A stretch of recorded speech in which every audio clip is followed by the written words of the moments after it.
What is up? I'm Curtis Kellward. He's Mike Somich. This is Blinkers Off. What's up, man? Oh, I am excited to be here. We got a huge weekend of horse racing. I cannot wait to get this thing going, man. I can't wait to do it. Oh, man, it's so exciting. Can't wait. Listen, we're live on Blinkers Off. If you're watching us on YouTube, Twitter, Facebook, all the things, we appreciate you. We do this live every Thursday. You can click subscribe. It'll notify you when we show up live and do these. The times are all over the place. We never really are able to keep to a set schedule, but that's okay. We're that important. It doesn't matter what time we're coming on. You're here for us. Mr. Somich, this is going to be one of the most jam-packed shows we've ever done on Blinkers Off because we have not one, not two, but 3 Kentucky Derby preps this weekend. There's 4 Kentucky Oaks preps. We might not even get a chance to talk to about them. There's that much racing happening this weekend. I'm excited. How are you doing, buddy? I'm doing great, man. We might have to go so long we keep those stinking Magic Mike show guys off the air. I mean, we just keep going and going. And I can't wait. We got Oklahoma Pro Day coming up too. Everything is just amazing in the world right now. By the way, speaking of Oklahoma, did you see that super mean tweet, the prank that the parents pulled on the kids, telling them that they traded Baker Mayfield to the Pittsburgh Steelers? I don't even know who you feel worse for. I mean, you don't trade the best quarterback in the NFL. No, absolutely not. And you don't trade Baker Mayfield either. Listen, this is a big week of racing, as I talked about. We got a lot to go into, so not even going to waste time. I want to know, what's the best thing that you saw today? This is actually pretty easy for me. So 5 weekends a year, you have a shot at we'll call it year-changing scores in tournament horse racing. And this is one of those 5 weekends. So the best thing I saw is they announced the races for the Players Championship on horse tourneys this weekend. 2 days, 30 races a day, 15 of the 30 you got to play. Winner's going to take home around $250,000. So it's one of those 5 weekends that you can make those monster scores. It's an absolute blast to play in these things. They've been having qualifiers running for the last almost 3 months now. They put together a really cool Triple Crown series where these three of these tournaments a year. You win 2 of them, you get $1 million bonus. So it's pretty amazing what horse tourneys has done. Can't wait to play it this weekend. Starts tomorrow, and I'm happy that they went Friday, Saturday, because there would have been a rebellion if this thing was Saturday, Sunday, and Easter was the closing day for a major horse tournament. So happy we got Friday, Saturday, and I'm looking forward to playing it. It's going to be a blast. Boy, yeah, I can't imagine there'd be too many horse players happy about having to actually spend time with their families on a major holiday like Easter. What the hell kind of shit is that? One of the craziest rules we have in our sport. You know, some states can't bet on Easter Sunday. I'm dead serious. Certain states can't bet on Easter Sunday, so that like the best day to play like the pick 6 carryovers that are jackpots is actually Easter Sunday because it limits the amount of people that can bet into the pools. It's absolutely nutty. Horse racing. Who knew? Oh, jeez. Well, listen, they have to spend time with their families on Christmas Day because it's the one day of the year that we go dark in horse racing. And now you give them Easter too. It's borderline inhumane, Mike. Listen, the best thing that I saw, there's a sponsor of the Breeders' Cup. They sponsor the Dirt Mile. Their name is Big Ass Fans. We're Big Ass Fans of the Big Ass Fans brand, and really happy that they are putting some fun into sponsoring Breeders' Cup races. A couple of weeks ago, I reached out to them because I saw that they had sent Jeremy Balin, who's someone I look up to in the horse racing industry. They'd send him some cool stuff, and I was like, hey, I like cool shit. I'm Dutch, send me some free shit too. I write for the Breeders' Cup. I call the Big Ass Fans Breeders' Cup Dirt Mile. I'm the guy who literally writes those words in all the recaps and previews. So send me some shit. And they immediately replied back and said, well, Jeremy signed up for, such and such a thing. That's why he got that. Oh, okay. Well, I signed up for it, Mike, and then I forgot. You know how you did your drunk eBay buying? I kind of forgot that I drunkenly signed up for this. So I got it in the mail. Well, they sent me this. I don't know how well you can see it on screen. It's a sticker. Big Ass Fans. It's white. I hope that's not all you got. You got ripped off if that's all you got. The next vehicle we're going to get, because we got a lease coming up soon, I want it to be black, and I'm just going to stick this right on the rear bumper. And by the way, it's not my car that the lease is coming up on either, so that'd be kind of funny. They also sent me a nice little beer koozie. It's a Big Ass Fans. It's for your big ass drink. You just put your big ass drink in it. So I that's like pretty that. cool. The best thing, and this is all I really wanted from them in the first place. I got the little big ass fans. It's a little squeezy like stress ball, Nice. donkey, horse. My God, this it's cool, but normally it just sits right here. I don't know. Yeah, you can see it on there. So we need to come up with a name for it though. So if you're in the chat, we need a name that we can call this, and this is going to be the new mascot for Blinkers Off. So he's going to sit right here every episode and watch us as we perform. So in the chat, if you're watching live, let us know your favorite names for it. It could be, the Bumbler, the Tinderer, anything related to that. Just don't call it Manscaped. But Mike, we got 3 Kentucky Derby prep races to talk about in full detail today on Blinkers Off. And then we're going to be playing the usual games that we do on Thursday. Since there's so many races to talk about, we've got some fun ways of covering it. Let's get into it. Let's go! God. All right, I'll edit this out for the pod. I fucking forgot what he says. I completely, you probably saw it. I was completely fucking brain farted. I was like, is he going to say Riders Up? Is he going to do it? Yeah, almost did. All right, here. We'll go in 3, 2. All right, Mike, first thing we're going to look at, we're going to go to Santa Anita for the only Grade 1 Kentucky Derby prep all weekend. This is the Grade 1, $750,000 Santa Anita Derby, baby. We have an amazing field of 10, and not that it's good that Life is Good is hurt, because we don't like when horses are hurt. It is nice that he's going to survive. But him being out means this race kind of went wide open, right? So now we have 10 horses. A lot of these are late additions because of Life is Good's defection. Favoritism is going to be on his Bob Baffert stablemate, Medina Spirit, 5-2. He's either won or finished second to Life is Good in every single career start. Mike, you're a fan of the MCU movies like I am. You're familiar with the phrase, the Hydra phrase, cut off one head, 2 more shall take its place. That's pretty much the Bob Baffert stable when it comes to Kentucky Derby prep races. Where are you going on top here? Is Medina Spirit playable at 5-2, knowing he's probably going to take more money? I mean, I think you kind of have to include Medina Spirit if you're looking long term. But, look, this is a tough betting race. This is part of that pick 6 mandatory payout that we're going to have on Saturday. That pool is going to be absolutely massive. So it's going to be a big time race, an important one in the sequence, because I do think you have a couple favorites that are pretty good later in the sequence.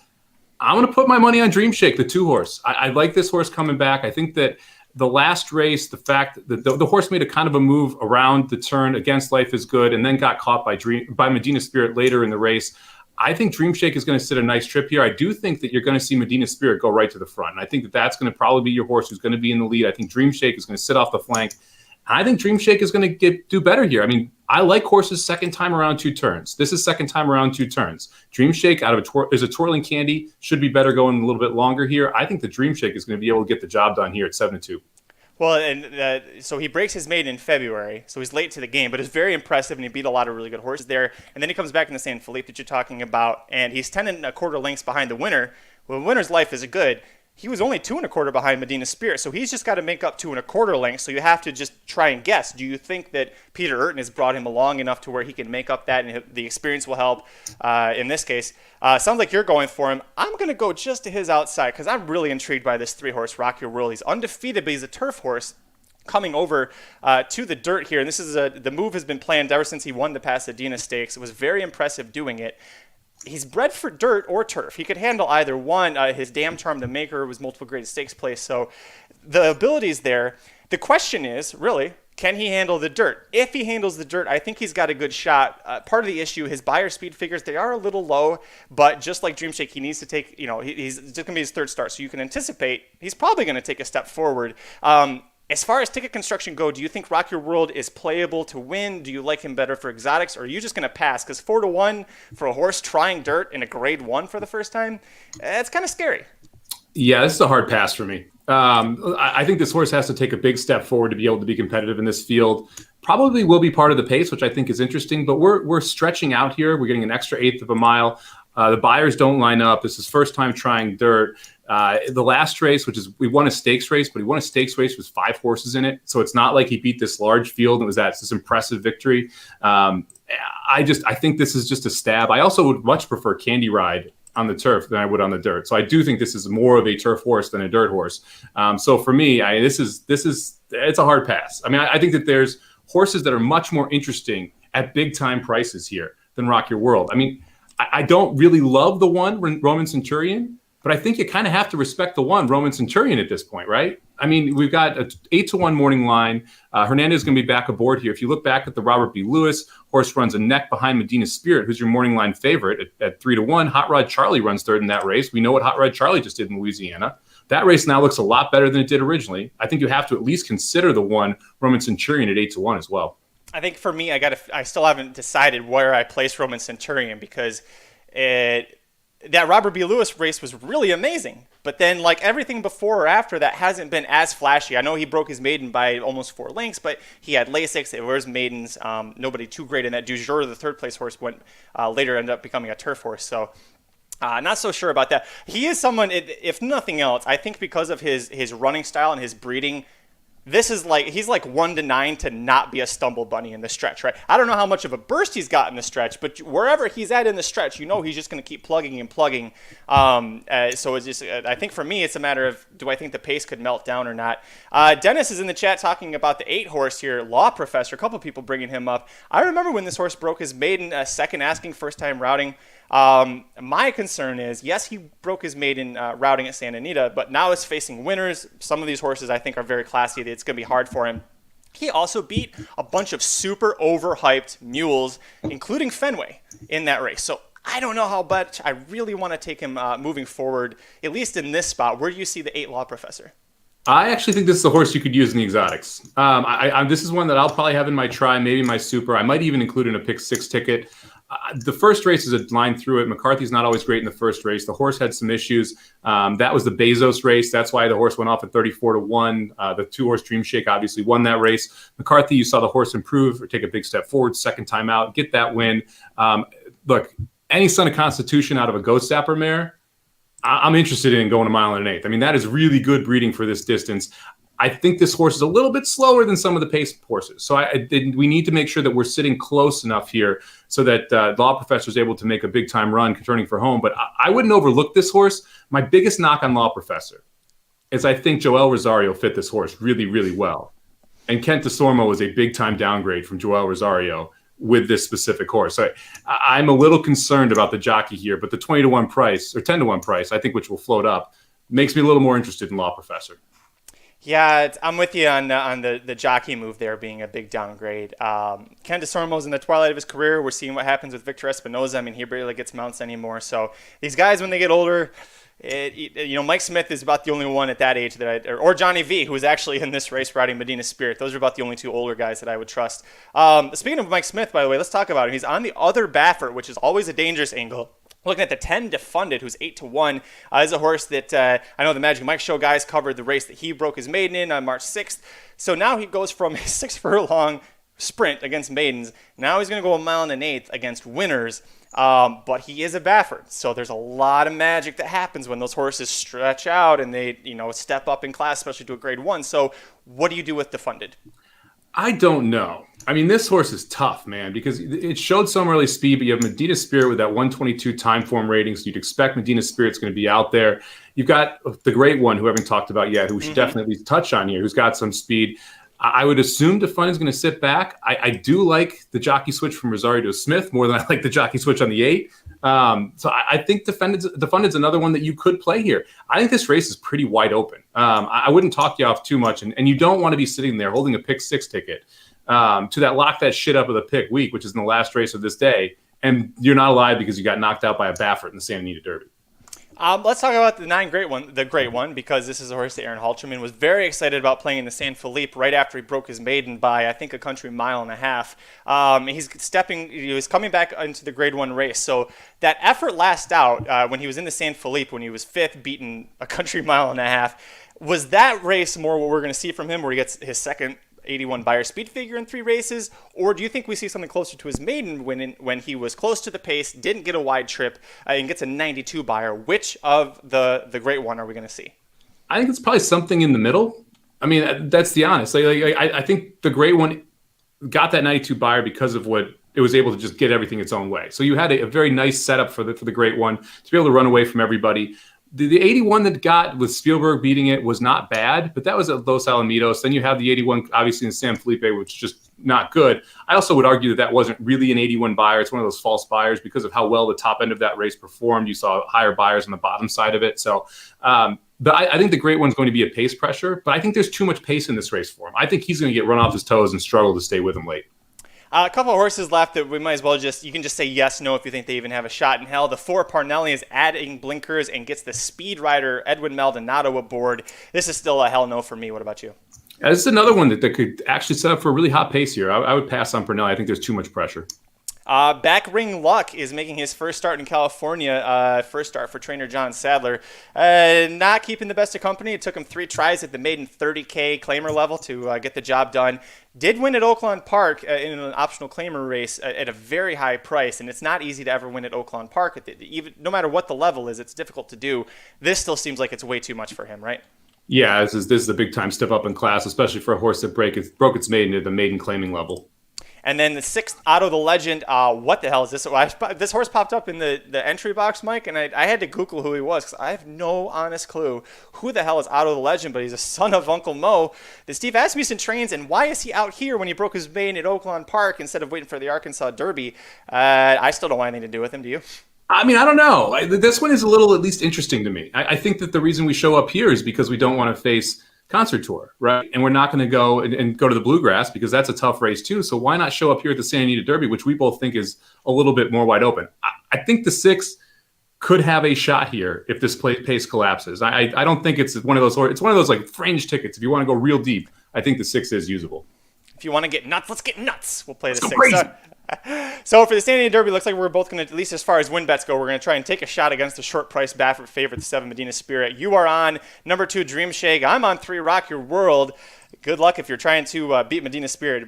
If you do beat Medina Spirit, you're going to get a lot of value because he's going to take a ton of money that he probably shouldn't.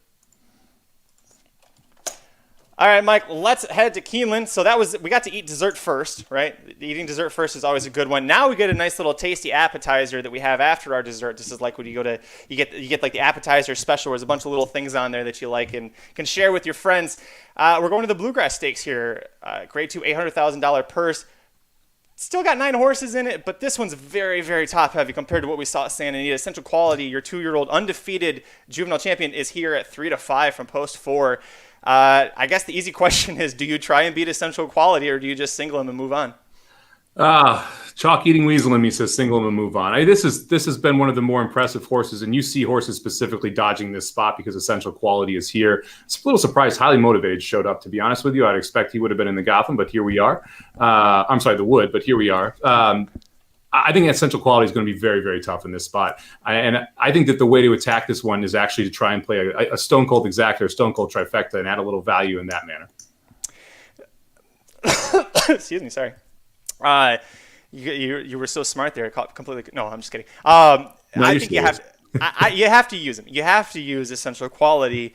If you do use him in your pick 4s or pick 5s or whatever you're going to try and do here, any sort of multi-race sequence, if you want to use someone with him, Mike, for whatever reason, if you want to question or try and beat the price, this is where your expertise really comes into favor here because lots of these horses are prices pretty much outside of the second choice, Highly Motivated at 3-1.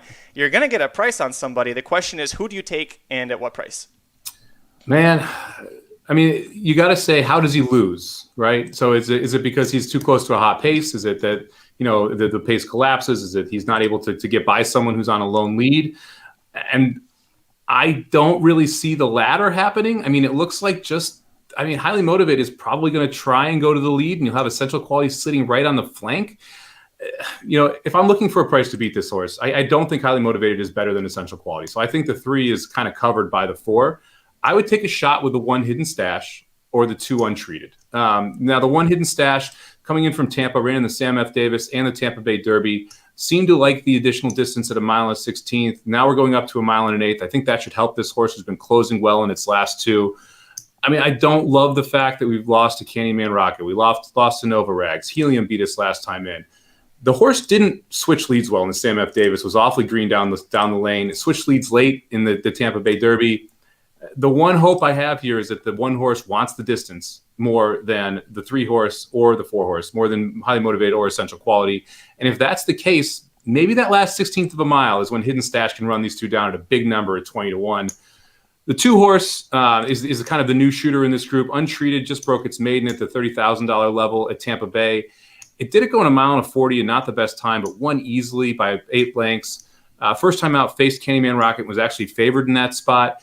Maybe we can get a big step forward here. And I like the fact that Joel Rosario shows up on this horse. And we saw what Pletcher did last weekend, getting 2 horses into the gate. So the 1 and the 2 would be the place I would look for a price to beat them. I kind of like the 4-1 Exacta Cold, to be honest with you. And I think if you play 4-1, you play Essential Quality over Hidden Stash, you'll get 8-1 on it. And that's a pretty darn good number in my mind. Yeah, that's not a bad one at all. I definitely think you can't trust Hidden Stash to win at this level based off the 2 races we've seen so far in 2021. He's the kind of horse, too, that I don't think Constitution, this is just his second crop. So it's hard to say whether or not Sons of Constitution will be in demand sires, other than, of course, 'Tis the Law. But so with this horse, when they get all nutty like this, I say this a lot, but at some point, if he does that stupid shit in the stretch again, geld him. Who the hell wants to breed to this horse? Geld him. That's what you do. You geld him, and then that fixes it, and then maybe that'll go with it. The 2 is an interesting one because he was in that 6 furlong sprint that Candyman Rocket won, and then they sold him. They put him in an auction, and he actually got bought back for less than what his original owners paid for him, probably because he had just lost his debut by 13 lengths. But then for him to be purchased, go to Pletcher, and in 1 month, 2 months' time, break his maiden impressively. I don't care that it was a Tampa. To win by that at any track is impressive. And then you're getting Joel Rosario to ride. You would think that Rosario, outside of Essential Quality, could ride just about anybody he wants in this field. He's got a good connections with Michael McCarthy out in California. He's not on the 5 Rombauer, who was one that I looked at. So I think he's definitely got a chance. What scares me about him, we know very well, when you take a Pletcher horse that breaks its maiden impressively and you throw him straight into a graded stakes race, doesn't always turn out very well. And this race is, you got an Essential Quality who's now making his second start off the bench. You're not beating him. And Highly Motivated second start off the bench. Rombauer second off the bench. It's pretty scary as far as playing him with too much confidence. So, like Mike is saying, try and demand value at 10-1 easily, right? Yeah, I mean, I think you're going to get close to that 10-1 price on the 2. I think the 1 will come down from 20-1. I think that price is way too high, but a lot of that will depend on the 2 horses to the outside. Sitting on Go probably will not take much money, but keep me in mind the 9 horse will. And it'll be interesting to see how much money pours in on Keep Me in Mind. Second off a layoff, this horse ran 3rd in the Breeders' Cup Juvenile back at Keeneland on November 6th. And didn't run great in the Rebel, but didn't run terrible based on kind of how the race went and where it was positioned for that spot. So like I said, second off a layoff. I think the 9's going to take some money. I don't want any part of either of these horses. I don't want any part of the 5 Rombauer. I actually don't want anyone outside of the 5 Post, well, let alone any of these horses specifically. Do you Keep Me in Mind at all? No, God, no. As far as the win goes, I should clarify. As far as the win goes, this is that kind of horse that all you have to do is take 2 seconds, look at his form. He's a late runner. He's going to come. The problem is you have a scenario like the Rebel where there wasn't a whole lot of horses coming back to him. That was tough. I will say, the Rebel to me is a complete scratch off for him because if you remember Oakland and Arkansas where they had that terrible winter storm where they kept pushing it, and was it the Southwest Stakes that kept getting pushed? He couldn't train because he was based there. So he had a lot of time where he was just shed walking. So I'm going to completely scratch that off. I do think he's got a better chance here. But as far as a win bet goes, I don't love him. Let's go backwards through the field real quick. 8 sitting on Go. I'm going to keep banging this drum until they do it. Put this horse back in 1-turn races. He starts off his career undefeated, 2 turns. You try the Breeders' Cup, doesn't work. Okay, you try the Kentucky Jockey Club. Whoa, still not good. Why? Well, it's because Dale Romans is trainer. But if anybody else was the trainer, this horse would be back at 1 turns instead of trying routing for the 5th time. And he's never been better than 6th or within 5 lengths. So clearly, you're going to want to play this horse, right? I still can't believe this horse won the Iroquois. I hate this horse so much. I want no part of this horse. By the way, Midnight Bourbon second in the Iroquois. Yeah, that's okay. That's fine. We're going 2 turns with Midnight Bourbon now. He's true. He's got our back. Yeah, he needs 1.25 miles at minimum. The 7 Hush of a Storm is an interesting one because this is a horse that won 3 straight at Turfway Park, all routes, and then was going to be favored in the Jeff Ruby Stakes. Actually was entered in it, and his connection scratched him and aimed for this spot, which is much harder because he's got to face Essential Quality and Highly Motivated. He's not proven on dirt. You could have easily qualified for the Kentucky Derby, getting 2nd or 3rd in the Jeff Ruby with this horse, which wasn't outside the realm of possibility. So the fact that he's here really kind of makes me pause for a second and think, does he have a shot? I still say no, but it is interesting. I think this is the most likely horse to hit the board outside of that four post. If I'm going four deep on the pick six, or pick five, I would go with the 1-2-4-6 or 1-2-4-7. And the reason is, look at the last workout for this horse as well. I mean, Hush of a Storm runs a 59-4 over this Keeneland track. Look who owns this. It's owned by the trainer's foundation, essentially. So the Joseph P. Morley Jr. Trust is what owns it, and William Morley is training. This is a horse that's owned by the same group of the trainer. You've got a good workout over the track. I think they believe in this horse. Do I think necessarily it can win? I don't know, but to me, this is a complete unknown, and I wouldn't just blindly chuck it. Yeah, I think that's a great point. And Dennis is talking about, brought him up. Dennis, I know, is looking at getting him home in the exotics too. I think that's a great spot for the exotics for him. And listen, he gets second or third. Hell, he might even, if he gets fourth, no, that won't get him enough points. He didn't get enough points for winning the Battaglia. But second or third, he's going to the Derby. So we could literally have four horses, well, three, Tarantino's out now, but three horses who entered the Jeff Ruby who could all be in the Kentucky Derby gate. I don't know if that's awesome or amazing or terrible or maybe a little mix of all three. It's a little bit of everything. The 6 Paulo Lobos horse, LeBlanc. Listen, last time we all discounted a Paulo Lobo horse at Keeneland. Ivar won the Shadwell Turf Mile. So I don't think this is Ivar or anything close to that. He's 50-1 for a reason. You passing on the 6 LeBlanc? Hard pass. And I know you said you're passing on the 5 Rombauer. I think Rombauer has a shot if Florent Giroux treats him like he does sometimes with horses like Gunrunner, where he just fire him out of the gate. I know that's not his running style, but if he the jockeys read these forms as well as we do, right? If he looks at this and says there's no pace, and he talks to McCarthy and says, "Can I gun him?" I mean, shit. You're not worried in the least bit that Flo could do that with him? No. He's slow. This is a slow horse. That's all really we need to talk about. This is a slow horse who's probably better on turf or synthetic than on dirt. Again, it's another twirling can. Nope. All right, so we had our dessert first, Mike. We had our tasty little appetizer, the bluegrass. Now let's have some steamed broccoli, where it's not tasty necessarily, it's not flashy, but overall it's pretty good for you. Field of 9 horses here, 3-year-olds entered. Chad Brown has not one but 2 solid chances here with the 4 risk-taking, the 5-2 favorite.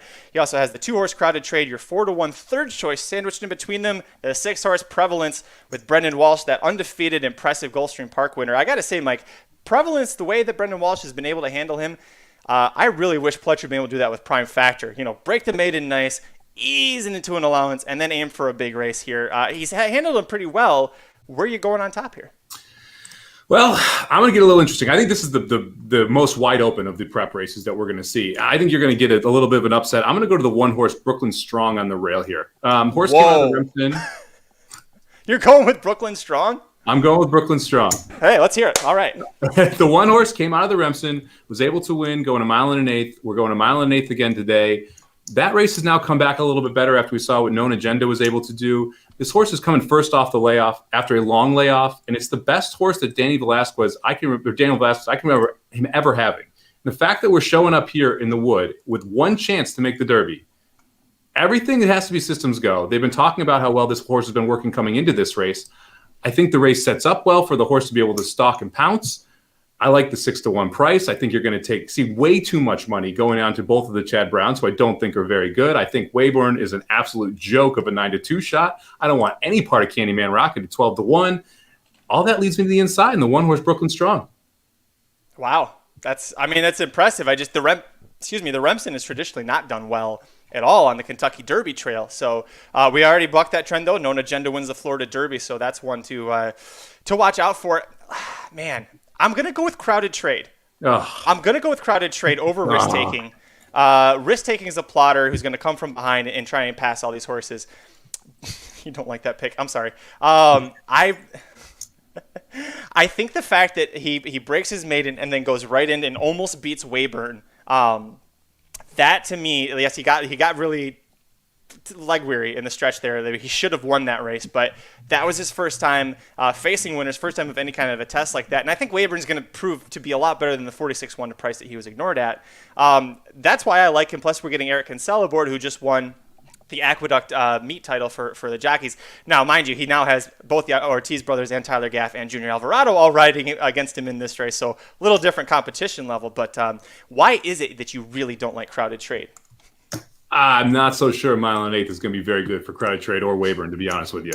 The Gotham's at a mile, and they both weren't exactly flying home at that mile. We'll just put it that way. They were going pretty slow. And so I think both of them are going to get way over bet in a race that is just completely different. And this is just a different makeup of a race. Going a mile and an eighth, going 2 turns versus going a mile and going 1 turn, completely different beasts. If you're in the lead in those spots, I mean, they came home in 26 seconds in that race. They were walking home, and they would have another furlong to take. And you already have a horse that's proven at a mile and an eighth in the 1-horse Brooklyn Strong. You have a horse that's proven at a mile and an eighth in the 4-horse Risk Taking. I would rather have a piece of either of those than the 2 or the 8 in this spot. I'm not going to use Crowded Trade or Weyburn in anything that I play. Yeah, I think for at least especially for those 2 horses, it comes down to what did you think of the Gotham? If you thought the Gotham was trash, then you really don't want anything to do with them. The Dennis says he wants the 8-horse Weyburn to win because Trevor McCarthy is aboard. Do we know if Trevor McCarthy's is he going to be riding by Saturday? Because I know he had that really bad accident. Was it last week? Last week or 2 weeks ago, where a bunch of riders got hurt. So I honestly don't know if he's going to be riding. I think he was up today, so I think he's back. Okay. Well, that's good then. I mean, that's really great. I saw that he was home finally, so that's good.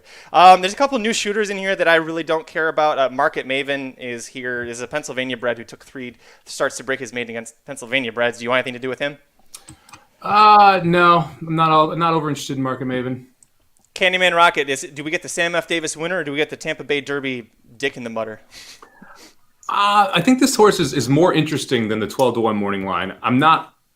I don't love it, but at the same time, you're going to have a somewhat part of the pace presence that can actually hold going 2 turns, which is something I don't think that the 8 Weyburn or the 2 Risk Taking can do. So I think Candyman Rocket at 12-1 is a little sneaky. Prevalence. I think the biggest surprise for me would be if he actually got close to 3-1 on him. I think the Browns are going to take money. I think this horse has got a lot of hype and is going to take some money as well. What do you think about Prevalence? Yes? Play? Prevalence is one that I would probably include, but I'm not going to. I like the 1 on top, but I think the 1 and the 7 are the most interesting horses, Candyman Rocket. And Prevalence would be kind of that next up type of horse, just because we don't know what the ceiling is here. But Prevalence has to take a massive step forward in this race to be able to be competitive. It's first time going 2 turns. It's not easy to do. And we need a big time buyer jump. So, I mean, I understand why he's here, right? We've got Godolphin was not going to send this horse against Essential Quality in the Bluegrass. Right? It makes perfect sense why we're seeing Prevalence here in the Wood. I mean, the price is just going to be what's the deterrent here for me. I mean, we're going to see this horse go off at what? What do you think? 8-5, 7-5? I'm going to go 9-5. I don't really want anything under 2-1. I mean, I think that the 1, I'm probably going to go 1-4-7 and call it a day in this spot. Josh Eubanks says 7-2. Josh, you get 7-2 on him. Take both fists running to the windows there. Prevalence. I don't know. I just don't think that he's a Derby horse. I think that this would be a great horse for like the Preakness, maybe summertime in New York. I think that Brendan Walsh, if left alone, without the Derby in mind, it would continue to just slowly bring this horse along like he likes to do. So if he doesn't fire a big one here, I'm not ready to give up on him. But it'll be, like Mike's saying, try and get a little bit of a price. Todd Pletcher's got 2, the 3 Bourbonic, the 5 Dynamic 1. I don't think either one has a shot in hell. Let me rephrase that. If a Pletcher wins, which of these 2 does it? Ooh. Probably the 5, just because Jose's up. Yeah, Jose on the horse straight off the maiden, or Kendrick Carmouche on the Calumet Farm homebred. I didn't know they sent any to someone not named Jack Sisterson. That was kind of surprising. Yeah, that horse, the 3 Bourbonic, has he doesn't have great back class. He's been facing he couldn't beat Market Maven. He's 4 lengths behind Market Maven, and we laughed at that one. So, yeah, I'm with you on Dynamic 1, but the Toddster just, other than Known Agenda, man, not Toddster's year here. So, Wood Memorial, you're on Brooklyn Strong. I'm on the 2 Crowded Trade. Yeah, steamed broccoli all over the place, Mike. It's the best race to bet. Probably the worst race of the 3. Yeah, I would definitely agree with you on that one.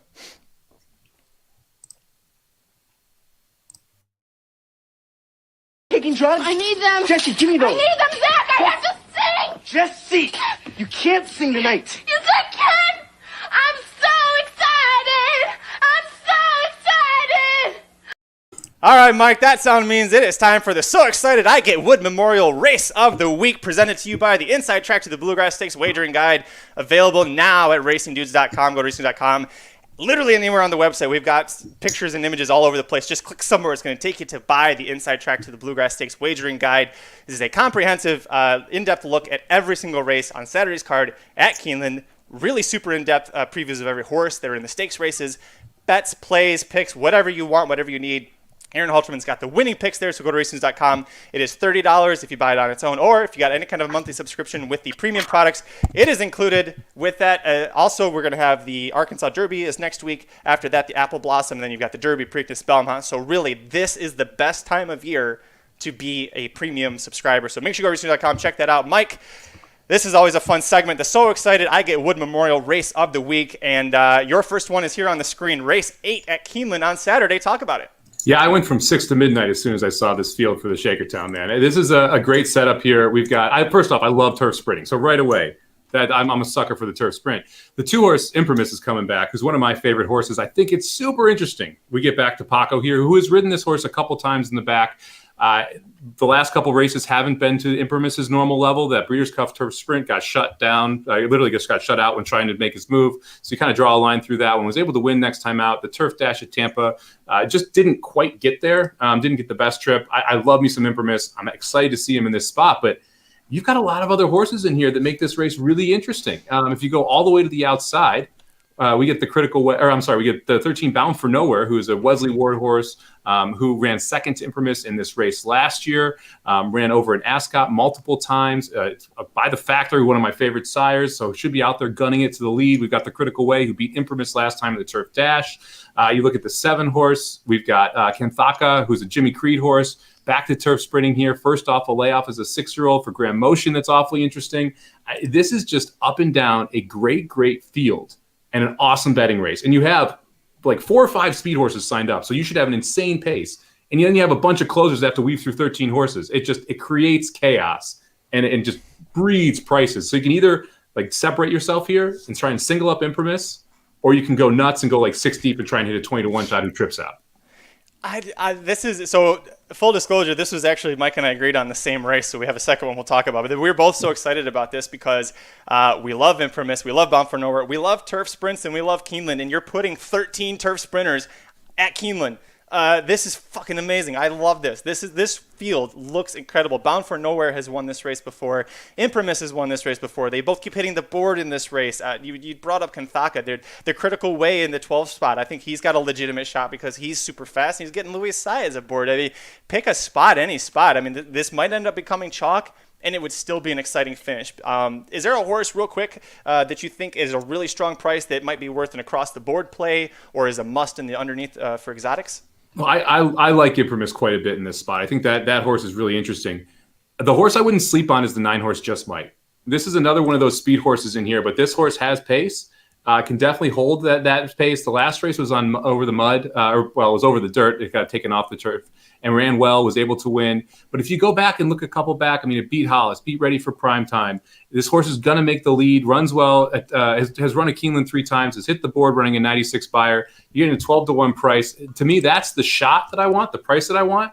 But, man, I can't wait for Bound for Nowhere and Imprimis to be just flying down the lane and going at it. I think Kanthaka and the 9 Just Might are the other two I'm interested in. Kanthaka's a big one for me. I remember, what was that, the Jaipur, when he came back off that super long layoff for Motion and almost had it won, and Alexandra hurt herself beating him. Yeah, he's one that I'm excited about. You're going to think I'm nuts. I've been waiting for over a year for the 8 American Butterfly to turf sprint. I have been waiting so hard, so long, because this horse is not good. This was not a good, for American Pharoah out of a Warfront dam, this horse should be incredible. This horse, I'm not a fan of the way he's been campaigned. I'll say that. He tried turf once, and it was routing. He's already shown in his past that he doesn't like to route. It's Dwayne Lucas, who is surprisingly 12% when it comes to turf. I honestly thought he was just a dirt trainer. But, you know, Dwayne Lucas, as talented of a trainer as he is, he just hasn't been getting the stock that he used to back in the earlier years. But you're getting Drayden Van Dyke aboard. He's 50-to-1, and anything can happen in a turf sprint. I'm just saying, he's an American Pharaoh. If this wasn't Dwayne Lucas training, and I said you've got an American Pharaoh out of a Warfront dam, turf sprinting for the first time with Drayden Van Dyke aboard, a very talented jockey, you're not the least bit interested? No. No, not even a little bit. I mean, like I was hoping you were going to go, because the other horse I like here is the 11 High Crime. So I was hoping you were going to say 11 High Crime. Second off a layoff, Son of Violence. Leparoux picks up the mount. This horse has a 92 buyer back, sprinting over Churchill Downs turf course. Lost to Leinster by a neck last time out. Lost to Katatari by 2 lengths last year. There's some back class of the 11 at 8-1 as well. But no, yeah, American Butterfly, you freaking nuts, man. Listen, it wouldn't be blinkers off if somebody didn't make some crazy ass pick to win one of these races. All right. Now? No. I didn't go that far. Let's talk about the other race that's so excited that I got Wood Memorial race of the week. Keeneland, race 7 on Saturday, the Grade 3 $200,000 Commonwealth Stakes. You might be thinking, Magic, what the hell is exciting about this race? Look who's in it. Flagstaff, Hidden Scroll, Bango, Attachment Rate, Mucho, Hog Creek Hustle. Here's why I'm excited. This is a Grade 3 race. One of those damn mules has to win this Grade 3 race. I have no clue who it is, and you sure as shit cannot be confident that Hidden Scroll, especially at 5-2, is going to get the job done. He is my pick here. I'm excited because this race is a hot mess. That is correct. I mean, that is the best way to define it. This race is an absolute hot. This is one of those Boulevard of Broken Dreams with upside, right? Because like if Hidden Scroll comes out, if the comments after this can be hilarious. Because if Hidden Scroll airs this field, the amount of juice comments that are going to start up are just legendary, right? So that just expect that if that comes out. The one horse is a terrible 8-5 favorite. No, Flagstaff, I'm sorry, but you should not be 8-5 in this field. No. You know what I was shocked by? The lack of speed in a 7 furlong graded stakes race. Can I get a little love for Special Reserve? Maker claims this horse 2 back, runs a 92 buyer, runs a 94 buyer next time out. It's going to be on the front end. Why can't the 4 wire this field at 12-1? Yeah. Excuse me, and that first start after getting claimed stayed at Oaklawn, and even though it was the non-winners of a certain dollar amount, still there's always talented stock at Oaklawn. That's a great pick. There's some love in the chat for the number 3 Bango. I agree. This isn't the worst pick here. I mean, a race like this, somebody's got to get the job done. This is a horse that when he was going 6 furlongs at Churchill Downs was pretty good. He isn't great at, the one time he tried Keeneland, but that was also the Breeders' Cup Saturday undercard, and Nashville was in that race. You remember how big Nashville was at that time of year. So sandwiched around that, he had 2 nice wins going 6 furlongs. The question is, can he do 7 furlongs? Honestly, Mike, that's usually a big deal to me. In this field, just throw something at the wall. That whatever sticks, that's the horse you pick in this race. Yeah, I mean, I think the 4 Special Reserve is interesting, and the 7 Hog Creek Hustle is the other one I'm interested in. Hog Creek Hustle, I can't quit at 7 furlongs. If this horse is run at 6 furlongs, I want no piece of it. 7 furlongs, you've done it 6 times, won twice, 4 seconds, lost some good horses going at that distance. So I would sprinkle a little Hog Creek Hustle in there, and I'm not sure you can't play Hidden. You kind of have to play Hidden Scroll, right? Like if you're playing multi-race bets here, Hidden Scroll is the other one I think you probably have to use on some level. But for me, I like the 4 to price here. Hopefully we can wire the field. Aaron in the chat, yeah, a horse that the 4 beat at Oaklawn came back to win today. I'm guessing that's one for Richie because Ancient Warrior was 3rd, and I don't think Ancient Warrior could win a 2-horse race. So yeah, he beat Shoplifted 2 back. There you go. Yeah, there you go. It did beat Shoplifted, and that was before Maker even had his paws on him. Listen, you could do it. You could do the 3-7, the Foley family exacta box 3-7, Bango, Hog Creek Hustle, 10-1, 9-2, no matter what order that comes in. If it doesn't have Hidden Scroll and Flagstaff, it's gonna pay pretty nice, right? Yeah, you can do okay for yourself. All right, Mike, and now it's time for the lock that shit up pick of the week. Where are you going for this race? This was actually one of the easiest ones for me. Let's go to Santa Anita. Let's head out to race 12 on Saturday to close out the mandatory pick 6 payoff, to close out that pick 4 that the Magic Mike guys are covering later in the day. Give me the 3 horse, the Chosen Brawn. Okay, this is one of those spots where I love this horse going back against state-bred competition. Breaks its mate against state-bred competition. Next out, faces Concert Tour and literally duels with Concert Tour, and then fades to 3rd behind Freedom Fighter, another Baffert horse that was sort of on the trail, kind of doing something like that. I'm not so worried about finishing 3rd. I like more that we were able to face Concert Tour and still run well enough to hold on for 3rd and not completely stop. I mean, they came home in a minute 24. That means that this horse ran 7 furlongs in a minute and 1:24 and 3/5. That's a pretty darn good time for a second effort. Now we're coming back. We're going to 6.5 furlongs, which I think suits this horse a little bit better. And we are facing state-bred competition. I mean, the only horse I think is a threat is the horse right to the inside, who would have to take a huge step forward first time against winners to be able to hold on against the 3-horse here. So the Chosen Brawn, 3-horse, race 12, Santa Anita on Saturday. Lock that shit up. I love it. And then this is the best part, is that they put a Calbred stakes race, the $150,000 Echo Eddie that we're talking about here. Mike is giving you a single to end the mandatory payout on the Rainbow Pick 6 that is expected to have a $5 million pool. Magic Mike Show guys is going to be talking about Santa Anita on their show later today. So the Racing Dudes team is going to give you most of that pick 6 so you just go all in the first 2 legs. Between the rest of the Racing Dudes team, we'll tell you who everybody else is to play. So that's what you're hearing here. No, I love this spot. The Chosen Brawn is one of those Calbreds who really doesn't run like a Calbred. And I mean that in the best way possible. Like, he's just got too much speed, too much talent for you to really think he is, but he is. So I definitely like this pick. I also like that Mike Smith rides him back for the second time, was in the San Vicente, rode him, and then now we take that big class drop down. My question for you, since it's a lock shit up, it's usually going to be pretty chalky. You're not going to get 8-5. What price do you think we get on the Chosen Brawn? I think the horse should be 3-5. I would probably bet it at even money. I'm going to be looking to play big doubles into it. That's how I'll probably attack this, because the thing is, it's a big enough field that the daily double payout should be higher than you'd expect. The win bet, he'll probably get hammered pretty good, but I think the value is playing a daily double into this horse. So I'm going to try and hit a nice big daily double into the Chosen Brawn. But I rarely bet horses at even money. This is one of those that I would bet at even money. This was literally the easiest thing for me to pick out of the entire the options that we have inside the weekend that we're doing here. And listen, if you're listening or watching, I understand picking chalk is not sexy. But you know what is sexy? Making money. And when was the last time Mike Samich was like, I don't care, even money, hammer this with Thor's hammer? It was a filly named Swiss Skydiver in the Beholder Mile, and I think that worked out pretty well for him. So make sure you listen to Mike. Listen, my lock that shit pick up of the week. Let's go back to Aqueduct. I think Aqueduct is it's got an interesting card. There aren't a lot of big fields, big sexy names, but especially if you want to get creative elsewhere, you can really make some money singling. And I'm going to go to race 4, the Grade 3 Bayshore Stakes on Saturday. Look at who shows up here. The number 3, Drain the Clock, is 1-2 on the morning line in a 5-horse field. I don't normally say this because anything can happen.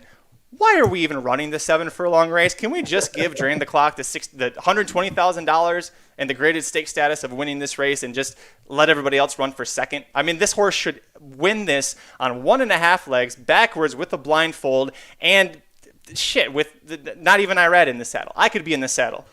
I weigh 200-some pounds. I'm 6'4". I could get this horse to win this race. Yeah, this is a pretty good spot for Drain the Clock. I mean, the only thing that could go wrong is if the 5-horse decides to absolutely go with the 3. But look, Drain the Clock's a better horse. Doesn't even need the lead against the 5. That's the thing. This horse could stalk in second like it did at Gulfstream Park 2 back and be able to still run by them. So yeah, Drain the Clock. 1-2 is, you probably won't get 1-2. That's the only knock on this one. But this horse is definitely one of those lock that shit up type of horses.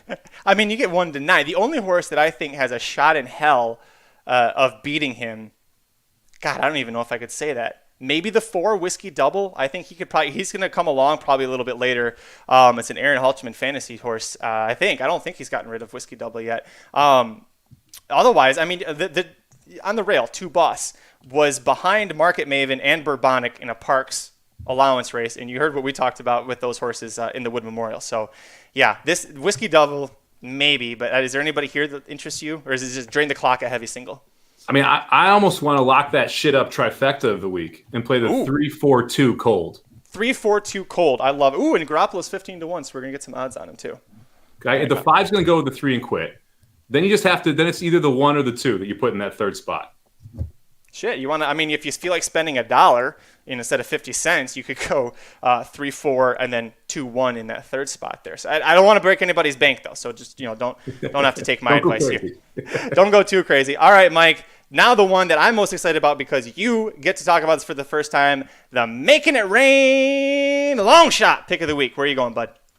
We're going to Keeneland. We're going to go to Friday's card. We're going to go to the 7th race, which is also a turf sprint here.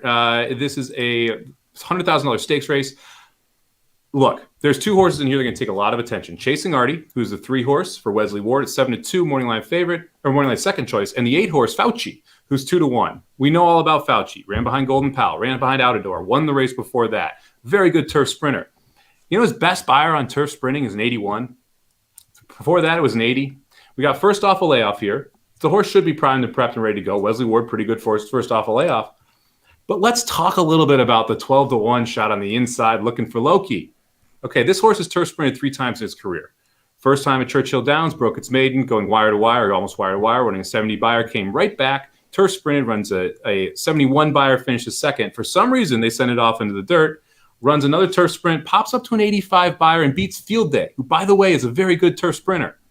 Then we go off the turf sprinting thing because we rain off, still wins the race, and then we stretch out to 2 turns, draw a line straight through that race. The horse takes the lead and then quits.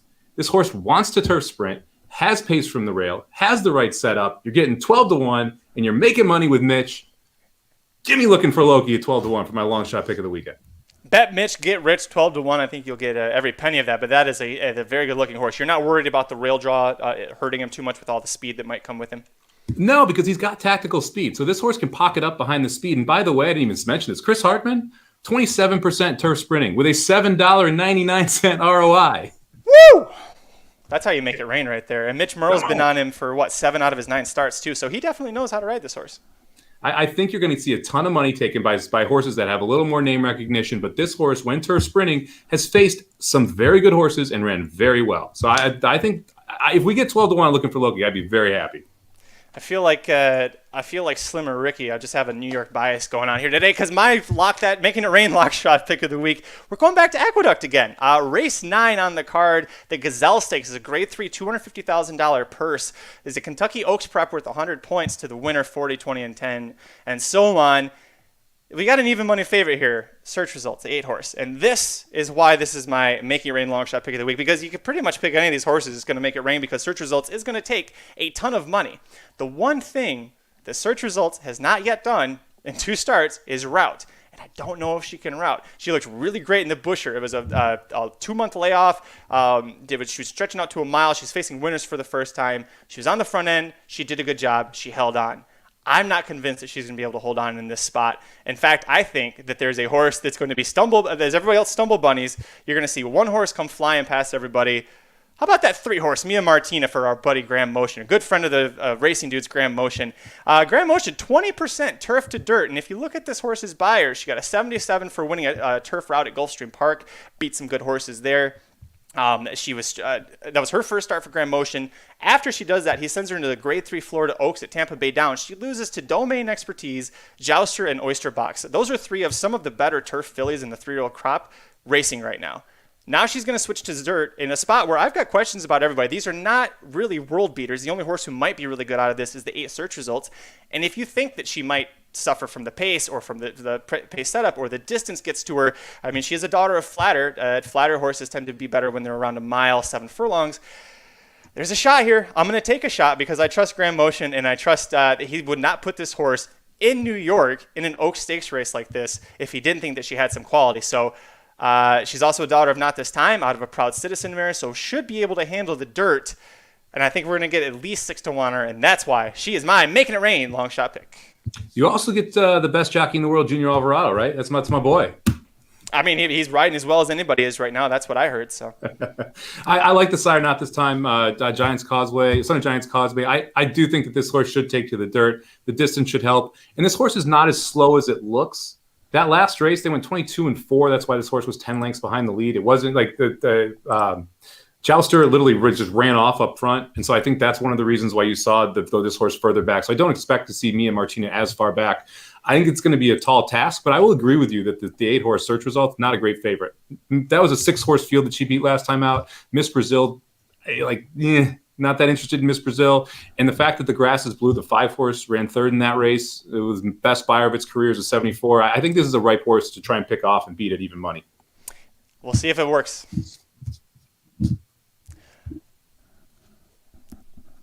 All right, that's going to do it for this episode of Blinkers Off. Listen, we had a great time. We had 3 Kentucky Derby preps. There's 4 Kentucky Oaks preps that I mentioned before. We only got to talk about one of them here at the Gazelle right at the end there. But if you want the full previews and the picks, go to racingnews.com and got you covered for the Santa Anita Derby and the Oaks, the Wood Memorial and Gazelle, the Ashland and the Bluegrass, Oh, and the Fantasy Stakes at Oaklawn Park. And by the way, speaking of the Ashland, Dr. Miranda earlier today went against the favorites in that race. The Dr. Miranda previews episode will be live on the website shortly, so make sure you go check that out. It's also available at the Racing Dudes YouTube page, so go check that out. And while you're there, give us a like, a thumbs up on all the videos that we do. We really appreciate you guys.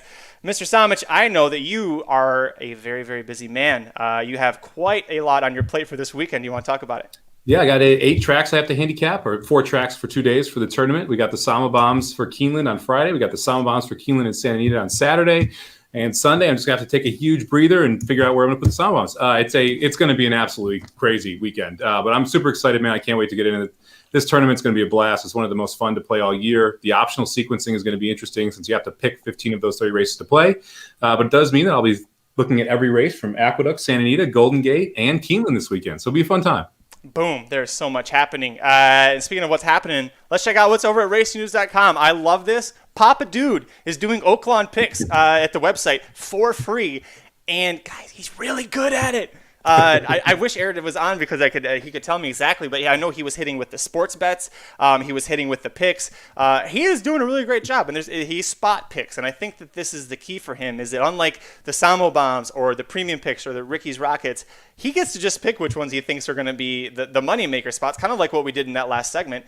So make sure you go check that out. He's going to be covering the Oaklawn picks for all weekend throughout the rest of the meet. As I mentioned, we got previews for the Santa Anita Derby. The Gazelle, the Wood Memorial Rocket picks are up there as well. Aaron thinks that the Lock That Shit pick up of the week for today. Was that today? I guess that was today. Yeah, Barista Vixen. I don't know how well she did. I really hope that she won. Aaron, did she win? Oh, she won. Okay, good. That's good. Man, this is an exciting weekend. Racing Dudes, we will be live. Somebody's going to be live on this account. Probably multiple people talking about horse racing this weekend, so make sure you check that out as well. Any final words, Mr. Samich? Let's go. Big weekend. Let's get her done. Let's get her done. I love it. All right, I'm out of here because I need to go watch WrestleMania 8. Mike Samich has to keep handicapping the rest of every single race happening anywhere in the country this weekend. So we will see you back next week on Monday at 5:30 Eastern, 2:30 Pacific. Until then, I'm Magic. And I'm Mike. I guess. We're just going to say our names. Yeah. We're going to say our names and get out of here. And, yeah, good luck this week.